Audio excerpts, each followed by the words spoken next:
नमस्कार, मैं सौम्य गंडवाल स्वागत करता हूं आप सभी का बोनाफाइड स्टोरी में।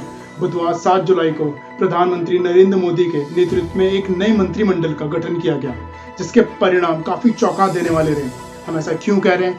क्योंकि 36 नए चेहरों को जगह मिली। पूर्व के 12 मंत्रियों को बाहर कर दिया गया, जिनमें कई बड़े मंत्रियों का भी नाम था। आइए जानते हैं। मोदी सरकार ने बुधवार को 7 साल के प्रशासन में सबसे बड़ा फेरबदल किया और एक तरीके से सरकार की शक्ल ही बदल कर रख दी। कुल मिलाकर 43 मंत्रियों को राष्ट्रपति रामनाथ कोविंद ने पद की शपथ दिलाई, जिनमें 15 कैबिनेट मिनिस्टर और 28 राज्य मंत्री हैं। गौर करने वाली बात यह है कि 43 में से 36 मंत्री नए हैं और 7 मंत्रियों को प्रमोट किया गया है। किसी के चेहरे पर खुशी तो कईयों को मुस्कुराकर अपना गम छुपाना पड़ा। जी हाँ, हम बात कर रहे हैं उन बड़े चेहरों की जिनका पत्ता साफ हो चुका है। भाजपा के दिग्गज मंत्रियों में शामिल पूर्व स्वास्थ्य मंत्री डॉक्टर हर्षवर्धन, कानून मंत्री रविशंकर प्रसाद, सूचना एवं प्रसारण मंत्री प्रकाश जावड़ेकर जैसे मंत्रियों को भी इस बार मंत्रिमंडल से बाहर कर दिया गया। इस बार मंत्रिमंडल में 11 महिलाएं होंगी, जिनमें से 7 महिलाएं कैबिनेट में भी शामिल है। नई मंत्रिमंडल को देखते हुए ये कहना गलत नहीं होगा कि अभी तक का सबसे युवा मंत्रिमंडल है। अब बात करते हैं किसको क्या क्या पद मिला। मोदी जी के बाद अगर भाजपा में कोई सबसे बड़ा नाम है तो वह है अमित शाह। इस बार अमित शाह को गृह मंत्रालय के अलावा को ऑपरेशनल मंत्रालय भी सौंपा गया। राजनाथ सिंह के पास रक्षा मंत्रालय, नितिन गडकरी के पास सड़क एवं परिवहन मंत्रालय और निर्मला सीतारमण के पास वित्त मंत्रालय बरकरार है। ये तो थे पुराने दिग्गज मंत्री। अब बात करते हैं उन नए चेहरों की जिन्होंने इस बार मंत्रिमंडल में अपनी जगह बनाई। शिक्षा मंत्रालय अब रमेश पोखरियाल से लेकर धर्मेंद्र प्रधान को सौंप दिया गया है। कानून मंत्री का जिम्मा अब किरण रिजिजू को दे दिया गया है। मनसुख मांडविया को स्वास्थ्य मंत्रालय सौंपा गया। मध्य प्रदेश के दिग्गज नेता ज्योतिरादित्य सिंधिया को नागरिक उड्डयन मंत्रालय सौंपा गया। अश्वनी वैष्णव को रेल एवं सूचना मंत्रालय सौंपा गया। अनुराग ठाकुर को सूचना एवं खेल मंत्रालय सौंपा गया और प्रधानमंत्री के बेहद ही करीब माने जाने वाले भूपेंद्र यादव को रोजगार मंत्रालय एवं पर्यावरण मंत्रालय सौंपा गया। अगर हम चुनाव को मद्देनजर रखते हुए बात करें तो उत्तर प्रदेश से 7 मंत्री, गुजरात से 5 मंत्री चुने गए। उत्तराखंड, हिमाचल, पंजाब और मणिपुर से भी एक मंत्री चुने गए। तो इसी विषय पर चर्चा करने के लिए हमारे साथ हमारे एक्सपर्ट मिस्टर माज आलम जुड़ चुके हैं। मिस्टर माज आलम, आपका तहे दिल से स्वागत करता हूं। और मेरा आपसे पहला सवाल ये है कि हम सभी ने देखा कि मंत्रिमंडल में काफी बड़े बदलाव किए गए, जिसमें सबसे ज्यादा चर्चा दिग्गज नेताओं का निकाले जाना है, जैसे डॉक्टर हर्षवर्धन, रविशंकर प्रसाद और यहाँ तक कि प्रकाश जावड़ेकर को भी बाहर कर दिया गया। तो इस पर आपका क्या सोचना है? सर, प्रथम तो आपका बहुत बहुत शुक्रिया कि आपने मेरी बात को रखने के लिए यहाँ पर आपने मुझे बुलाया। बहुत बहुत धन्यवाद उसका। अभी आपने मुझसे पहला प्रश्न पूछा कि ये जो दिग्गज नाम है, बड़े नाम है, इनको क्यों हटाया गया। तो मैं शुरुआत करता हूँ पहले नाम से, जो डॉक्टर हर्षवर्धन का है। दरअसल कोरोना के बीच में जिस तरह से सरकार के ऊपर आरोप लगे, मिसहैंडलिंग को लेके तमाम प्रकार की जवाबदेही तय हो रही थी, कहीं ना कहीं हर्षवर्धन के ऊपर उनका इस्तीफा लेकर पूरा ठीकरा फोड़ दिया गया है और कहीं ना कहीं दिखा दिया गया है कि हर्षवर्धन एक स्वास्थ्य मंत्री के तौर पर विफल हुए थे, इस वजह से उनका इस्तीफा करा लिया गया है। दूसरी अहम बात यह थी कि डॉक्टर हर्षवर्धन विरोधियों के निशाने पर बहुत आसानी से चले गए थे। वो काउंटर नहीं कर पा रहे थे चीजों का, उनके ऊपर जो आरोप लग रहे थे उसका वो खुलकर स्पष्टीकरण नहीं दे पा रहे थे। एक नाम आपने अभी और लिया जो प्रकाश जावड़ेकर जी का था। दरअसल प्रकाश जावड़ेकर जी को एनवायरमेंट मिनिस्ट्री दी गई थी और बहुत ज्यादा उम्मीद करी जा रही थी कि बहुत सारी योजनाएं जो एनवायरमेंट मिनिस्ट्री के अंतर्गत चल रही थी उनका वो सुचारू रूप से निर्वाह करेंगे। लेकिन कहीं ना कहीं प्रधानमंत्री नरेंद्र मोदी उनके काम को लेकर बहुत ज्यादा उपेक्षित अपने आप को महसूस कर रहे थे। जो वो अपेक्षाएं रख रहे थे, वो अपेक्षाएं उनके अनुरूप पूरी नहीं हो रही थी। एक नाम आपने और गिनाया, रविशंकर प्रसाद जी का। अभी हाल में ही ट्विटर को लेकर कितना विवाद हुआ वो हमें से सबको पता है। ट्विटर को लेकर बाहर के लोगों का क्या रुख था, अमेरिका के जो लोग थे उन्होंने अपनी क्या राय रखी और भारत को कहीं ना कहीं कटघरे में खड़ा किया गया। तो कहीं ना कहीं नरेंद्र मोदी इस बात से खफा थे कि वो भारत की एक इंफॉर्मेशन टेक्नोलॉजी के क्षेत्र में एक पहचान बनी हुई थी, कहीं ना कहीं रविशंकर प्रसाद के कुछ निर्णय के कारण खराब हुई, जिसके कारण उनको वहां से हटाया गया। तो ये मैं मानता हूं कुछ कारण हो सकते हैं हटाने के उनको। तो माजी जैसा आपने बताया, इनके कारण बताए, पर मेरा तो ये मानना है कि डॉक्टर हर्षवर्धन चाहे हम ले लें, चाहे रविशंकर प्रसाद ले लें, इन्होंने हर मौके पर सरकार को डिफेंड किया है। चाहे हम उसकी बात करें ट्विटर के खिलाफ लड़ाई की या फिर कोरोना के काल की, जब देश बेहाल था, डॉक्टर हर्षवर्धन ने अपने हर इंटरव्यू में मोदी जी का ही दौर संभाला है। तो आपको क्या लगता है कि इतनी वजह काफी थी इन्हें निकालने के लिए? देखिए होता क्या है कि रिप्लेसमेंट किसी का भी हो सकता है। आप बहुत अच्छा कर रहे हो और अगर आप परिपक्व हो और अगर आपका कोई रिप्लेसेबल इंसान आ गया है तो आपको हटा दिया जाएगा। ये नहीं देखा जाएगा आप कितना अच्छा कर रहे हो, कितना अच्छा नहीं कर रहे हो। हटने के पीछे कुछ कारण और है। एक तो कारण ये तो था ही था, साथ में एक कारण और था कि इन नेताओं का खुद का कह सकते हैं कोई इतना ज्यादा आने वाले चुनाव में कोई रोल नहीं होने वाला था। जो मंत्रालय लोगों को दिए गए हैं, अब जैसे आप एक नाम मैं बताता हूं, मनसुख जो आते हैं मांडविया। गुजरात से आते हैं, मनसुख मांडविया। मांडविया जी, हम्म। मनसुख मांडविया जी जो आते हैं गुजरात से आते हैं। ये पहले केमिकल फर्टिलाइजर्स के जो थे ये स्टेट मिनिस्टर थे। ये बाद में इनको कल स्वास्थ्य मंत्री बनाया गया। उसके पीछे कारण ये था कहीं ना कहीं गुजरात में इस बार चुनाव होने वाले हैं और गुजरात की पॉलिटिक्स में एक स्पष्ट मैसेज देने के लिए कि आपका भी यहाँ पर नेतृत्व दिया गया है, इस वजह से उनको बनाया गया। तो कहीं ना कहीं उन नेताओं को साइडलाइन करना जरूरी था जिनका आगे कोई रोल नहीं है। आप हर्षवर्धन जी को देख लें, दिल्ली की पॉलिटिक्स में उनका जरूर इन्फ्लुएंशियल एक रोल है। कृष्णानगर सीट से वो लंबे समय तक विधायक रहे और अभी चांदनी चौक से वो एमपी हैं, लेकिन अभी दिल्ली में आगे कोई चुनाव जैसी कोई गतिविधि दिख नहीं रही है। बिल्कुल। तो मौजूदा दो चीजों को देखते हुए, आने वाले समय को जो चुनाव होने वाले उनको देखते हुए और अभी जो कार्य का आंकलन हुआ है उसको देखते हुए ये मंत्री हटाए गए बनाए गए हैं, ये हुआ है। तो मास जी, आपने जैसे चुनाव की बात करी, अगर हम बात करते हैं उत्तर प्रदेश की जिसमें अगले साल चुनाव होने, वहां से भी 7 मंत्री चुने गए हैं, तो उस पर आपका क्या देखना है, उसको कैसे देखते हैं आप? ये बहुत रोचक प्रश्न है ये, और बहुत ही इसका मैं थोड़ा विस्तार पूर्वक आपको उत्तर दूंगा। बिल्कुल। दरअसल यूपी से अब टोटल 16 मंत्री हो गए हैं। 9 पहले थे और 7 कल बनाए गए हैं। नरेंद्र मोदी जी को मिला के तकरीबन 16 मंत्री हो गए हैं।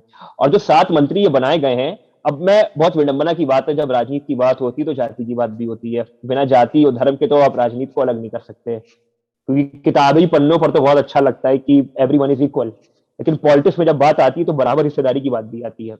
तो अगर मैं जातिगत तौर पे देखूं तो 3 दलितों को बनाया गया है, 3 पिछड़ों को बनाया गया है और 1 ब्राह्मण को बनाया गया है।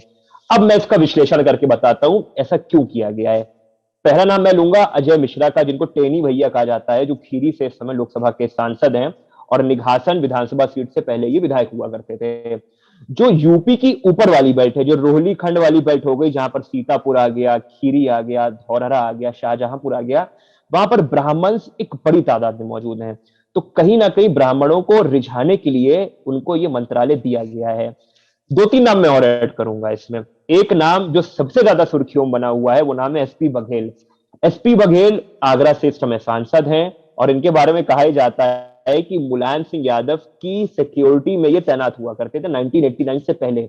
और मुलायम सिंह यादव इनको इतना पसंद करते थे, इनको अपनी पार्टी में लाए। उस समय जसराना सीट हुआ करती थी, फिरोजाबाद सीट नहीं हुआ करती थी। चुनाव लड़ाया, फिर मनमुटाव हुआ, क्या हुआ, ये बसपा में चले गए, फिर बाद में ये भाजपा में आ गए, योगी गवर्नमेंट में मंत्री बने, आज ये मंत्री बन गए हैं। इनको बनाने का कारण सबसे बड़ा देखिए क्या है। जब हम पश्चिमी यूपी की बात करते हैं तो पश्चिमी यूपी में समाजवादी पार्टी का इतना कुछ नहीं है, वहां बहुजन समाज पार्टी का बहुत ज्यादा स्ट्रांग होल्ड है। और अगर आप पश्चिमी यूपी यानी वेस्टर्न यूपी के अंदर एंटर करोगे तो एंटर करने के लिए आपको आगरा फिरोजाबाद से होकर जाना पड़ेगा। और आगरा फिरोजाबाद में दलितों की एक बहुत बड़ी तादाद है और खासकर ये बघेल है, बघेल पाल होते हैं, जो पाल समाज होता है वहां पर उनका बहुत ज्यादा हिसाब किताब है। इस वजह से उस बेल्ट को साधने के लिए एसपी बघेल को बनाया गया। अब थोड़ा मैं अपने रीजन की ओर आता हूं, क्योंकि मैं कानपुर का निवासी हूं, सेंट्रल यूपी में आता है। तो कानपुर से थोड़ा जब नीचे चलेंगे बुंदेलखंड रीजन साइड, तो जो गरौठा हो गया, भोगनीपुर हो गया, जो जालौन का इलाका है, वहां से एक और आदमी बनाया गया मंत्री, जिनका नाम है हेमराज सिंह वर्मा। और उनको बनाने का, माफ कीजिएगा, भानु प्रताप सिंह वर्मा। उनको बनाने का कारण यह है कि वो कोरी समाज से आते हैं और दलितों में कोरी समाज उस बेल्ट में बहुत ज्यादा निर्णायक भूमिका में है। यहां तक राष्ट्रपति जी अभी कानपुर में आए थे तो उनका जो इस प्रकार से स्वागत हुआ था, कहीं ना कहीं उसको भी देखकर रखा गया था।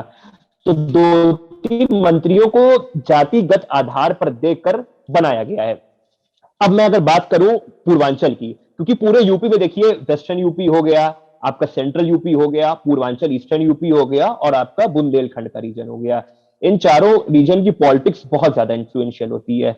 अब अगर मैं इधर आ जाऊं, जो पूर्वांचल का क्षेत्र हो गया, जहां से योगी आदित्यनाथ, नरेंद्र मोदी स्वयं आते हैं, वहां पर पिछड़ों की तादाद, और खासकर मैं नॉन यादव शब्द यूज करूंगा क्योंकि यादव वोटर तो पूरी तरह से सपा का वोटर है। जो नॉन यादव वोटर है, जैसे कुर्मी हो गया जिसको हम कुशवाहा कहते हैं, तो वो जो वोटर है, कटियार वोटर है, एक बड़ी तादाद में वहां पर मौजूद है। और इसीलिए अनुप्रिया पटेल जो अपना दल एस से मिर्जापुर से एमपी हैं, उनको वहां पर मंत्री बनाया गया। और मंत्री बनाने के साथ साथ आप ये देखिए कि उनको जो मंत्रालय दिया गया है वो मिनिस्ट्री ऑफ स्टेट दी गई है आपको कॉमर्स एंड इंडस्ट्री की।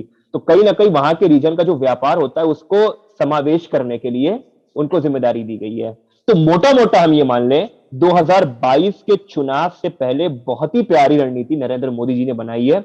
मैं व्यक्तिगत तौर पे उनके इस पूरी कदम की तारीफ करता हूं, क्योंकि जिस प्रकार से लोगों को जिम्मेदारी दी गई है, आप देखें 3 दलितों में भी आप देखिए, एक बिल्कुल बिल्कुल। पासी है, कोरी हैं, एक जाटव समाज से आते हैं, क्योंकि दलितों में बहुत ज्यादा वेरिएशन होते हैं। आप बैकवर्ड में देखें, कोई कुर्मी है, कोई लोधी है। लोधी से मुझे याद आया, एक आदमी जो आते हैं, ये बदायूं साइड से आते हैं, बीएल वर्मा जी, ये लोधी समाज से आते हैं। और लोधी समाज मुलायम सिंह से हमेशा से उनका 36 का आंकड़ा रहा है। तो मुलायम सिंह लड़े, अखिलेश लड़े, चाहे जो लड़े, जो कन्नौज मैनपुरी वाली बेल्ट है, वहां से जो भी प्रत्याशियों के खिलाफ खड़ा होता है वो लोधी समाज का खड़ा होता है। तो लोधी समाज को भी साथ लाए हैं। उन्होंने सीधा मैसेज दे दिया है, आप लाख मुसलमानों की बात कर लो, आप लाख यादवों की बात कर लो, मेरे साथ नॉन यादव वोट पूरी तरह से खड़ा हुआ है, खासकर बैकवर्ड है, मुझे बाकी चीजों की जरूरत नहीं है। तो ये यूपी को देख उन्होंने साफ मैसेज दे दिया है। तो मास जी, जैसे आपने अभी सिर्फ यूपी की बात करी, पर मैं जैसे बात करूंगा भूपेंद्र यादव जी की, जो हम सभी जानते हैं कि अमित शाह और मोदी जी के काफी खास रहे हैं। इस बार उन्हें 2 मंत्रालय दिए गए हैं, जो पर्यावरण मंत्रालय और रोजगार मंत्रालय। तो इस पर आपका क्या देखना है कि यहाँ फेवरेटिज्म हुआ है या क्या दोस्ती के कारण उन्हें मंत्रालय दिया गया? इसके पीछे 2 कारण है जो मैं देखता हूं। पहली बात, भूपेंद्र यादव जी व्यक्तिगत तौर पर बहुत अच्छे इंसान हैं और बहुत कुशल संगठन करता है। यहां तक बिहार में 2014 की बात कर लें, 2019 की बात कर लें, 2020 की बात कर लें, वहां पर जो भाजपा का परचम लहराया है उसमें भूपेंद्र यादव की बहुत बड़ी भूमिका रही है, क्योंकि भूपेंद्र यादव कहीं ना कहीं वहां पर प्रभारी रहे हैं। मूल रूप से ये हरियाणा में जरूर पैदा हुए हैं, लेकिन इनकी जो कर्म भूमि रही है वो अधिकतर राजस्थान में रही है। तो कहीं ना कहीं जिस इंसान को हटाया गया है, संतोष गंगवार को हटाया गया है, जो पहले श्रम मंत्री थे और बरेली से लोकसभा के सांसद है मौजूदा समय में, उनको जानबूझ के हटाया गया। उसके पीछे कारण है, कारण ये है कहीं ना कहीं श्रम मंत्री के तौर पर जो प्रवासी मजदूर थे उनको हैंडल करने में वो कहीं ना कहीं बहुत बुरी तरह से विफल हुए हैं। और खासकर उन्होंने योगी गवर्नमेंट की खुली बुराई करी है कि योगी गवर्नमेंट संभाल नहीं पाई चीजों को।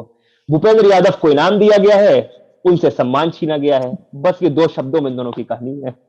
मैं इसमें एक बात और ऐड करूंगा, मैं 2 नाम बहुत मुझे बार बार याद आ रहे थे, मैं वो 2 नाम खासकर लेना चाहूंगा। अभी शिवसेना और बीजेपी की जो टसल चल रही है किसी से छुपी नहीं है। यहां तक बीच में भी अफवाह ये भी आ गई थी कि शिवसेना और बीजेपी आपस में साथ आ जाएंगे। कल बीजेपी ने एक आदमी को मंत्री बनाया है जिससे उन्होंने सीधा, और वो इंसान है नारायण टाटू राणे, जो रत्नागिरी सिंधुदुर्ग इलाके से आते हैं। उनको मंत्री बना दिया गया है। माइक्रो स्मॉल इंटरप्राइजेस की जो मिनिस्ट्री है वो उनको दी गई है। और उसके पीछे कारण क्या है कि जो नारायण राणे हैं वो कांग्रेस में भी रहे हैं, वो शिवसेना में भी रहे हैं, और दोनों जगह उनका बहुत झगड़ा चलता है। और शिवसेना में खासकर उद्धव ठाकरे तो पसंद करते ही नहीं है। यहां तक आप सौम्य जी यकीन नहीं मानेंगे, 2019 में जब महाराष्ट्र विधानसभा के चुनाव हो रहे थे, इनके राणे जी के 2 बेटे हैं, एक नीलेश राणे, एक नितेश राणे। तो नितेश जो थे कंकावली विधानसभा से चुनाव लड़ रहे थे, भाजपा से गठबंधन भी था, उसके बाद भी शिवसेना ने अपना प्रत्याशी के खिलाफ खड़ा किया था। और कहीं ना कहीं कल मंत्री बना के साफ मैसेज दे दिया है शिवसेना की अब एनडीए में किसी भी प्रकार की कोई जरूरत नहीं है।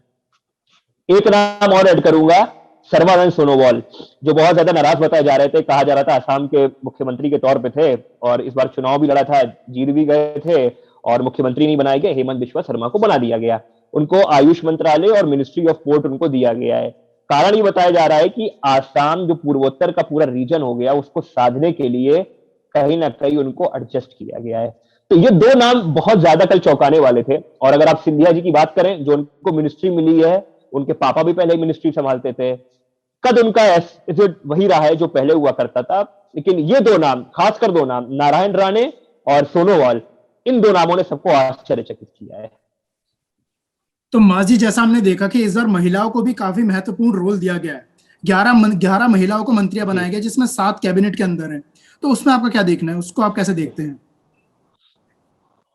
देखिए, भले ही किसी के प्रधानमंत्री जी से जो होते हैं विचार भेद हो सकते हैं, कोई भी भेद हो सकते हैं, लेकिन मैंने पहले भी कहा कि मैं प्रधानमंत्री की तारीफ करता हूं कि जिस तरह से उन्होंने पूरा एक कैबिनेट का विस्तार किया है।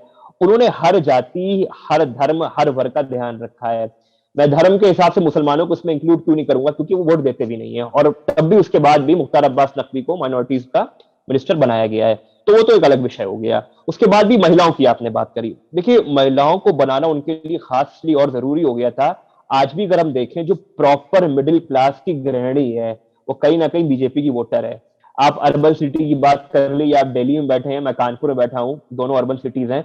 आप अर्बन सिटीज में कहीं भी जाइए, जो प्रॉपर मिडिल क्लास फैमिली होती है और उसकी जो महिला होती है वो कहीं ना कहीं मोदी जी से कनेक्ट करती हैं, तो कहीं ना कहीं उनको भावनात्मक जुड़ाव से अपनी ओर लाने के लिए इन महिलाओं को मंत्रालय दिए गए हैं। बिल्कुल अच्छे से समझा आपने मौजिद, धन्यवाद करता हूं आपका हमारे चैनल पे आने के लिए और अपना कीमती समय देने के लिए। धन्यवाद मौजिद। बहुत बहुत शुक्रिया आपका। धन्यवाद।